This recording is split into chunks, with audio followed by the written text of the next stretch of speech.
bersukacita dalam Tuhan. Mari bersukacita dalam Tuhan. Mari bersukacita. Jomblo yang sedang kau di paling bawah.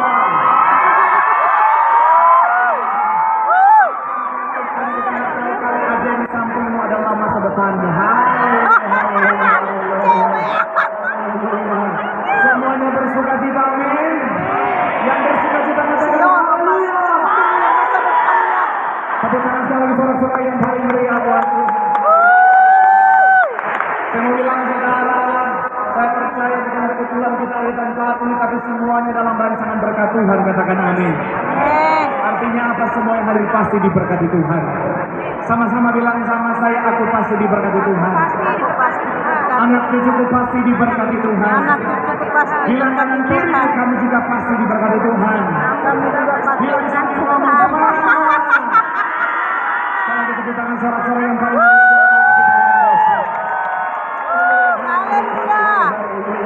saudara, perhatikan tadi saudara apa yang disampaikan oleh terkasih Bapak Industri menjelaskan bahwa apa saudara, di akhir zaman kita harus hidup dalam yang namanya pertobatan saudara.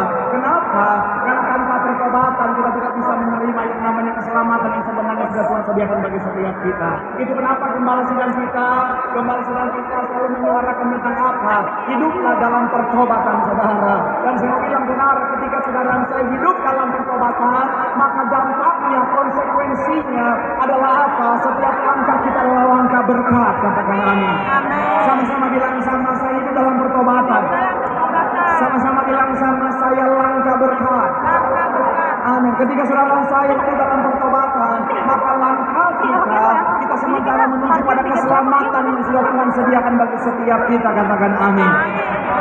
Tapi sekali lagi saya mau bilang saudara, ada kabar buruk saudara berkita berjalan dalam pertobatan. Maksudnya apa Pak Pendeta?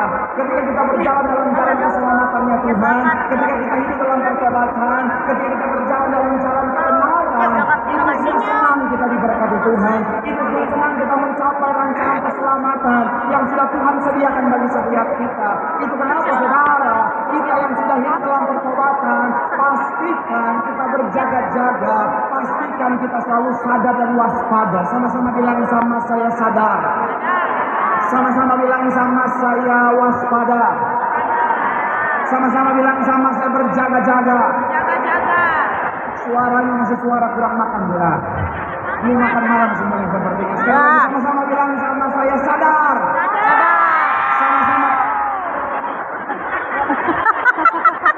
Sama-sama bilang sama saya waspada. Sama-sama bilang sama saya berjaga-jaga. Kenapa? Karena 1 Petrus 5:8 berkata, iblis berjalan sama seperti singa yang menghalang-halang yang mencari orang yang dapat ditelannya. Siapa yang mereka yang dapat ditelannya? Itu adalah mereka yang tidak sadar dan tidak berjaga-jaga. Saudara dan saya, kalau kita nggak sadar, kalau kita nggak berjaga-jaga, maka iblis akan menjadikan saudara dan saya sebagai sasaran empuk untuk dihancurkan, untuk dijatuhkan. Tapi sekali lagi saya mau bilang saudara, pastikan apa dalam kehidupan setiap kita, siapapun kita, apapun latar belakang kita, apapun profesi setiap kita, pastikan apa sebagai anak Tuhan kita sadar dan berjaga-jaga. Kenapa? Karena iblis setiap detik, apalagi makin dekat dengan yang namanya akhir zaman, dia bekerja ekstra untuk menjatuhkan saudara dan saya, untuk mencoba menggagalkan saudara dan saya mencapai rancangan keselamatan yang sudah Tuhan sediakan. Tapi kabar baiknya saudara, ketika kita selalu sadar dan berjaga-jaga, kapanpun selamatan itu datang, kita siap bersama Tuhan. Kita pasti lihat kemenangan yang setuju. Berikan sekarang kita tangan yang pakai dari buat Tuhan. Sekali lagi sama-sama bilang sama saya sadar. Sama-sama bilang sama saya berjaga-jaga. Sama-sama bilang sama saya siap. Sama-sama bilang sama saya, bersama Tuhan kita akan melihat kemenangan. Sekali lagi tepuk tangan sorak-sorai yang paling dahsyat buat Allah kita yang luar biasa. Haleluya, haleluya, haleluya.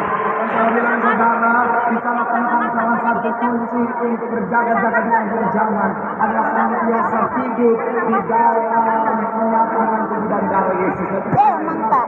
Selanjutnya oleh kasih